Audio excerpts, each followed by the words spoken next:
Good morning, everybody. Good afternoon, good evening. As you know, welcome to my channel. You know that I'm Mrs. Tanu Khera, Directress IAS today at Chandigarh. We are going to continue our lectures on Indian polity. We were stuck at Article 32. I'm writing here, it is Article 32. Article 32, Right to Constitutional Remedies. We will be talking about the right to constitutional remedies. Article 32, that there are 5 types of remedies, 5 types of writs given in the Constitution. And the first one is habeas corpus. You can write down. It is habeas corpus, Habeas. Corpus, Corpus. So habeas corpus meaning that to have the body. You can write down. I say the first type of writ is habeas corpus, meaning to have the body or to bring the body of the person who is arrested and who is arrested. You have the body of that person, bring that person before the honorable judiciary so that the accused, if is found innocent, could be released, so that to have the body of the accused before the competent judicial magistrate so as to set him free if he is innocent.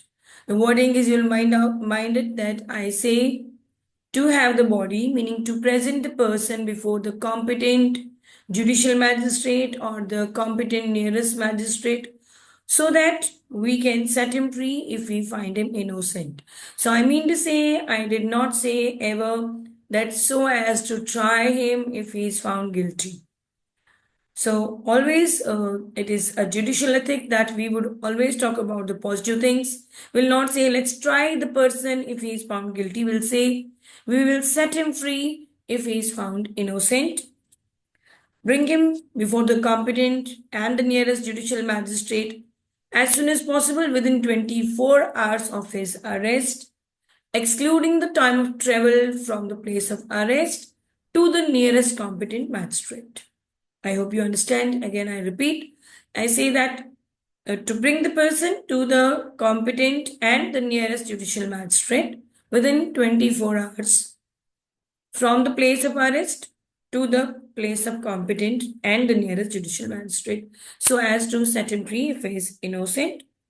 Right? So this is the first protection. This is under Article 32, right to constitutional remedies. First type of writ.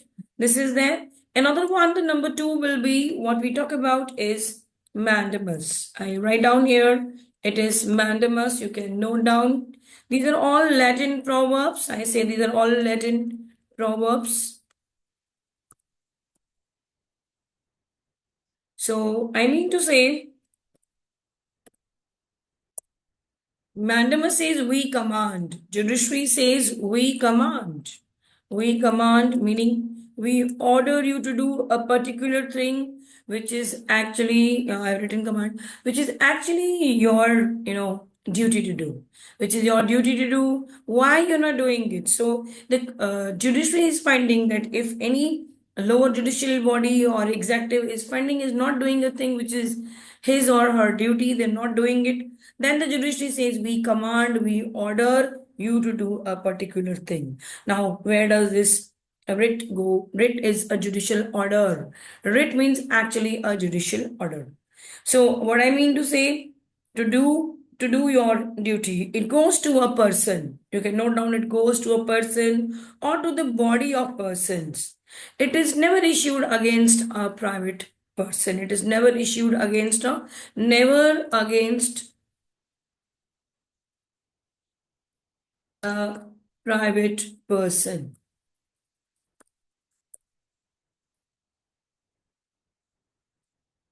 So it is issued against a person or a body of persons, never against a private person. It is against the officials. It is against the officials.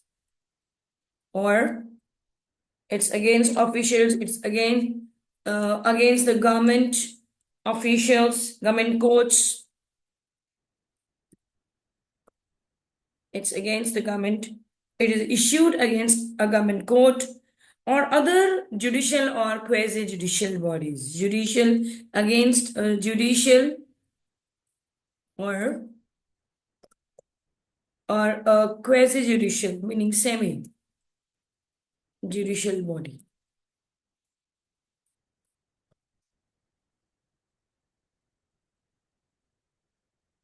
So this is what Mandamus says, that why don't you perform your duty, which is your duty? It goes against the government officials, it goes against a lower judicial courts or a quasi-judicial court. So meaning the higher court, high court or Supreme Court is issuing this writ saying, why don't you do this duty, right? The third type of writ is, third and fourth will go all together. Third one is prohibition.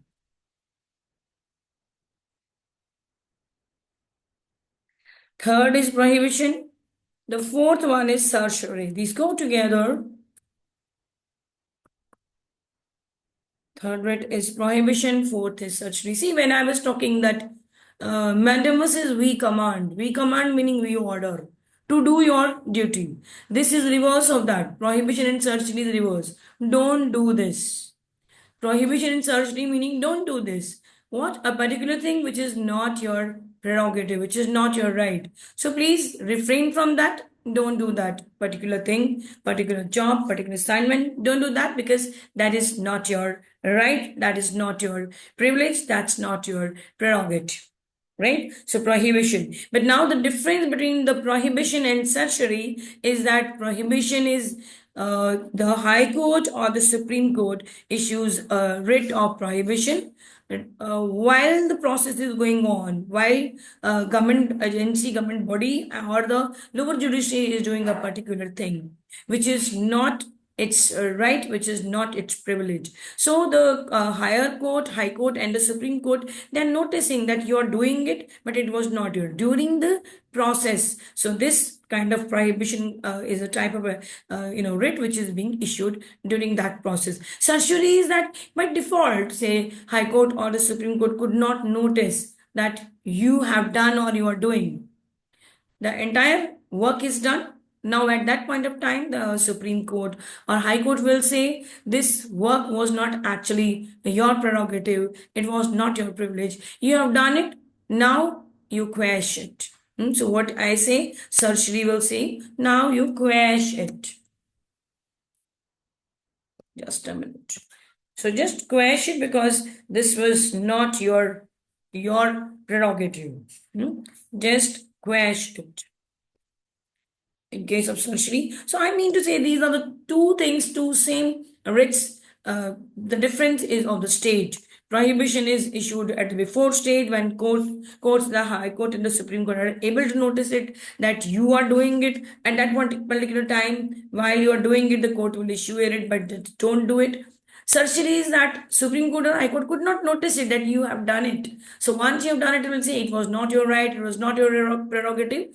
But now because you have done it, so you quash it now. So prohibition is the before stage, certiorari is the after stage. Now whom against it is issued? It is issued against the judicial or quasi-judicial authority, right? And government officials, right?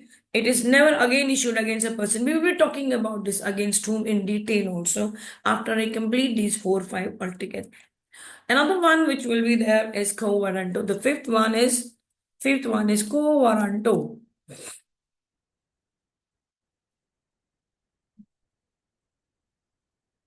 The writ of quo warranto. It says that what is your authority? It means it's the Latin proverb, which means what is your authority.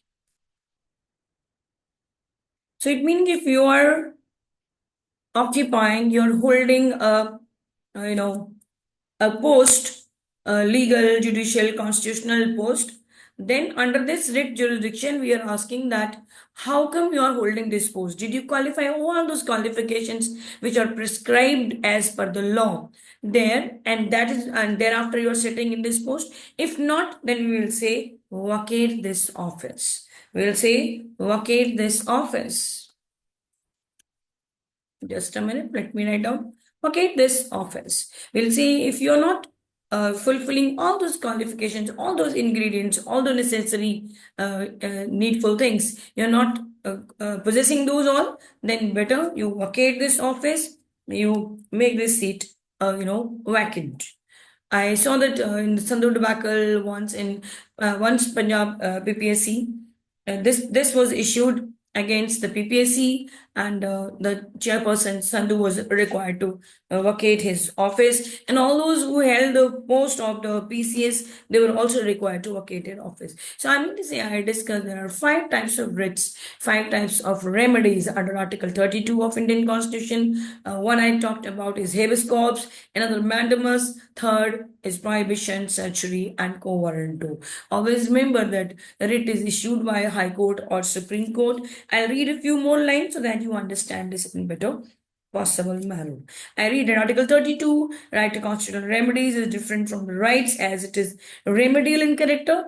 Supreme Court held that the rights cannot be taken away even by amending the Constitution, as it is one of the basic features of the Indian Constitution. So there are certain rights, fundamental rights, which can never be taken away, and Article 32 is one such fundamental right which can never be taken away.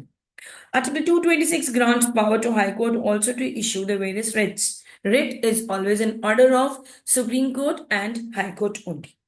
Article 32 confers writ jurisdiction on Supreme Court for issuing ensuring the fundamental rights. So writs are of five types: habeas corpus, mandamus, prohibition, quo warranto, and certiorari. The origin of writ goes to the Roman law, but we have adopted it from English law. So the origin goes to the Roman law, but in our India, we've taken it from the Roman law. The writs are also called prerogative writs. These are called prerogative writs. I'm writing here prerogative writs. These are called prerogative writs, or the limited rights, as these are available only at Supreme Court and High Court. We call these as the limited rights also. Why? Because these are only available at Supreme Court and High Court. The habeas corpus, when we talk the first one, the writ is issued when the person is detained unlawfully. Right? This is issued when the person is detained unlawfully. Writ could be preferred. Now you need to understand. The writ could be preferred by anyone, not necessarily the aggrieved person. Anyone, not necessarily the aggrieved person under consideration. It could be even preferred by the organization. The legend proverb, meaning have the body, to bring the body of the detained person before the magistrate so as to set him free if he is innocent within 24 hours of his arrest, excluding the time of travel from the place of arrest to the place of competent and the nearest judicial magistrate. Right? Yeah. So the another one, when we talk about mandamus, it is we command, we order. It is issued by a court for the enforcement of statutory or a legal right. Statutory or a legal right, for the enforcement of that. Meaning we want judiciary saying that why are you not doing this thing? Because by not doing this thing, it is infringement of the rights of the people. Private rights cannot be enforced by mandamus. It is issued only against public authority or a person holding the public office. It is also issued by a high court against the inferior court in case of neglect of their duty. So higher court will issue against the inferior court in case of the neglect of their duty. It could be issued for the following purpose in such cases. For number one could be, say, for the enforcement of fundamental right of a person whenever infringement by the government or the public officer is there. Or say High Court can issue the writ for the enforcement of statutory duty, as we are talking about any duty which has been created by any statute, to compel the court or judicial tribunal to exercise its judicial jurisdiction, which it fails to exercise. There are certain exceptions to mandamus, meaning wherein, in spite of infringement of the rights of the people, the judiciary will not pass any order, will not command any order. For example, this right does not apply against president or the governor of the state for the exercise and the performance of their powers and duties of his office. Number two is private individual or the group of such individuals. However, the writ is preferred only by an individual whose rights has been infringed. Mind it, it will be preferred only by a person whose rights has been infringed. It is available against both judicial authority and also against the administrative authority. Prohibition, as we talked about, the higher court is saying, don't do this thing because this is not your prerogative. It is opposition of mandamus. We talked about this. We talked about search. We talked about the certiorari also, and quo warranto also. Quo warranto is saying that please vacate the office which you're not lawfully holding. Thank you. Um, in the coming days, we'll continue this. In the next lecture, we'll continue this. Constitution of India, the types of rights we have discussed here. We'll talk about the more of the fundamental rights. And kindly subscribe my channel, and you could call me for more clarity or more understanding. You could call us on our phone number. I'm writing here 8264965799. You could call on this. It is Study IAS. The name of our center is Study IAS. You could join our test series. Dr. Kheral Study IAS. It's very popular in Chandigarh city. It is Dr. Kheral's Study IAS. Thank you. God bless you. Please like the channel and subscribe the channel. If you like it, please click a like, or if you like it, you want to follow it, please subscribe so that you get all the new videos available at your links. Thank you. God bless you.